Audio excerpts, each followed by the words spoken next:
नमस्कार, हिंदी अभिलाषी में एक बार फिर से नए वीडियो के साथ आपके सामने। दोस्तों, हमारे आज के वीडियो का टॉपिक शायद हम सबका फेवरेट सब्जेक्ट फैशन।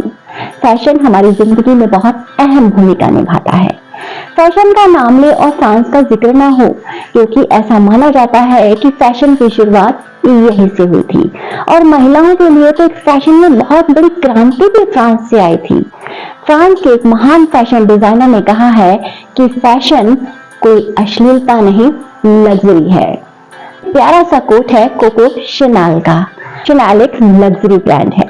जितने खूबसूरत इसकी ड्रेसेस और एक्सेसरी हैं, उससे कहीं ज्यादा दिलचस्प किस्सा है कोको शैनल के जीवन का, किसी परी कथा जैसा। क्या आप भी मेरे साथ फैशन की ये जर्नी करना चाहेंगे? आइए, फैशन की फ्लाइट में हम जा रहे हैं फ्रांस 130 साल पहले कोको शैनल से मिलने। 19 अगस्त 1883 फ्रांस के एक छोटे से गांव सैमोर में पैदा हुई कोको शैनल। बचपन का नाम था गैब्रिएला बॉनहेर शैनल। परिवार बहुत गरीब था। माँ जेन एक चैरिटी हॉस्पिटल में कपड़े धोने का काम करती थी और पिता गलियों में फेरी लगाकर कपड़े बेचने का काम किया करते थे। गैब्रिएला इनकी दूसरी संतान थी, तब तक इनकी शादी नहीं हुई थी। परिवार वालों के कहने से इन्होंने शादी की, क्योंकि समाज में बच्चों को पिता का नाम चाहिए था। शादी के बाद 3 और बच्चे हुए और ये 7 जनों का परिवार एक छोटे से कमरे में रहा करता था। गैब्रिएला मात्र 11 साल की रही होंगी जब इनकी माँ इस दुनिया को अलविदा कह गई। पिता ने लड़कियों को एक अनाथाश्रम, जो एक कॉन्वेंट स्कूल भी था, वहां भेज दिया और लड़कों को फार्म हाउस पर खेती करने के लिए भेज दिया। यहाँ सिर्फ 18 साल तक रह सकते थे। गैब्रिएला जब 18 वर्ष की हुई तो वो एक गर्ल्स हॉस्टल में रहने के लिए चली गई। अब अच्छी सिलाई जानने के कारण उसे एक बुटीक पर काम भी मिल गया। गुजारा तो होने लगा था, लेकिन जब उसके पास सिलाई का काम नहीं होता था तो उसने कैबरे में गाना शुरू किया। हाँ, कोको बहुत अच्छा गाना भी गाया करती थी। अपने गायन की शुरुआत उसने की लॉर्ड टोरंटो के एक कैफे कॉन्सर्ट से। ये ऐसी जगह था जहां शहर के जाने माने अमीर लोग और रिटायर्ड सेना के घुड़सवार अधिकारी आया करते थे। वो अक्सर एक गाना गाती थी, क्वी क्वा क्वी कोको। कहते हैं इसी गाने से उसका नाम पड़ा कोको शैनल। 23 वर्षीय कोको शैनल की मुलाकात हुई मिस्टर एटिलियन बाल्सन से, जो एक पूर्व सेना के घुड़सवार अधिकारी थे। Mister Walson was known as to multiple lovers, but Coco was okay with him. Coco अब उनके महल में एक लग्जरी लाइफ जी रही थी, जिसकी उसने कभी कल्पना भी नहीं की थी। इस रिश्ते में मिस्टर वाल्सन के साथ 3 साल रहने के बाद कोको शैनल ने ये बात समझ ली कि मिस्टर वाल्सन उसे कभी भी समाज में पत्नी का दर्जा नहीं देंगे। 1908 में उसकी मुलाकात मिस्टर वाल्सन के एक मित्र कैप्टन आर्थर एडवर्ड कैपल से हुई। वो कैपल की परिधान शैली से बहुत प्रभावित हुई। देखते ही देखते दोनों में प्यार हो गया और वो मिस्टर कैपल के साथ पेरिस आ गई। कोको अपने खाली समय में हैट डिजाइन करने लगी।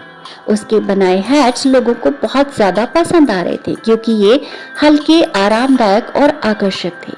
अपनी दोस्त के हुनर को पहचानते हुए 1910 में मिस्टर कैपल ने पेरिस के एक अपार्टमेंट में उसकी पहली हैट की दुकान खुलवा दी, जो शैनल मोड के नाम से बहुत फेमस हुई और बिजनेस बहुत अच्छा शुरू हो गया।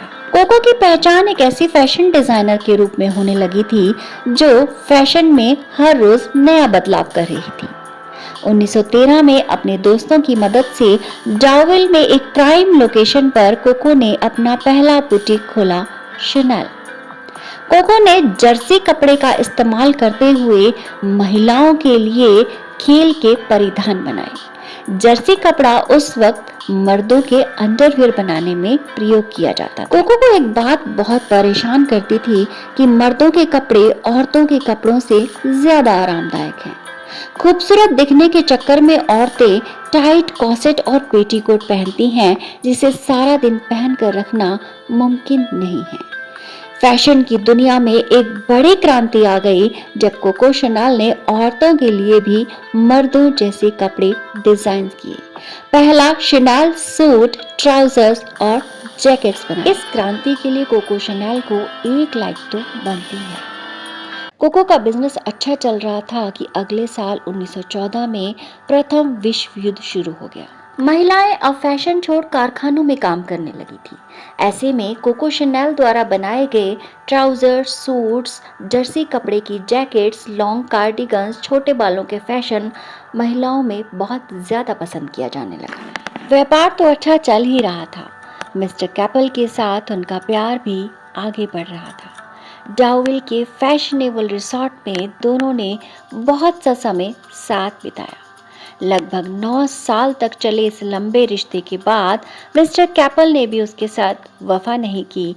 1918 में एक अंग्रेज लेडी डायना से शादी कर ली। 22 दिसंबर 1919 को एक सड़क दुर्घटना में मिस्टर कैपल की मृत्यु हो गई।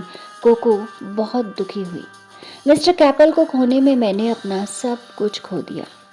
यूं तो कोको की जिंदगी में बहुत से मर्द आए, लेकिन प्यार उन्हें सिर्फ मिस्टर कैपल से हुआ। 1920 के दशक तक आते आते कोको एक फेमस फैशन डिजाइनर बन चुकी थी। 1921 में कोको ने शैनल नंबर 5 परफ्यूम लॉन्च किया। इसकी खुशबू आज भी दुनिया में सबसे ज्यादा पसंद की जाने वाली खुशबू है। कोको के फैशन ने लोगों की सोच बदली। पश्चिमी देशों में ब्लैक कलर को बहुत अशुभ मानते थे। इसे सिर्फ मरने पर ही पहना जाता था। कोको ने इसी ब्लैक कलर को लेकर एक ड्रेस बनाई, नाम दिया लिटिल ब्लैक ड्रेस। इसका क्रेज लोगों में आज भी उतना ही बना हुआ है जितना कि उस वक्त था। 1939 में द्वितीय विश्व युद्ध शुरू हो गया। इसके चलते कोको को अपना बिजनेस बंद करना पड़ा और वो स्विट्जरलैंड चली गई। 1953 में एक बार फिर से कोको शैनल फैशन जगत में वापस लौटी और अपना काम फिर से शुरू किया।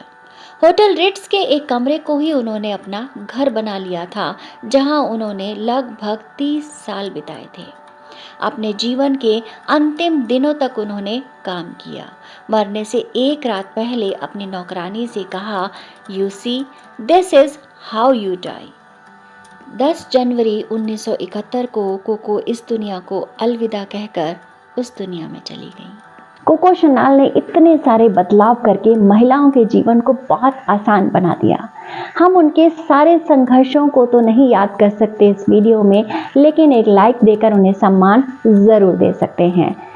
आपको ये जानकारी कैसी लगी ये मुझे कमेंट में लिखकर ज़रूर बताइएगा। आपके कमेंट मेरे लिए बहुत मायने रखते हैं। नमस्कार, अगले वीडियो में फिर मुलाकात होगी। तब तक के लिए आप इसे शेयर ज़रूर करिएगा।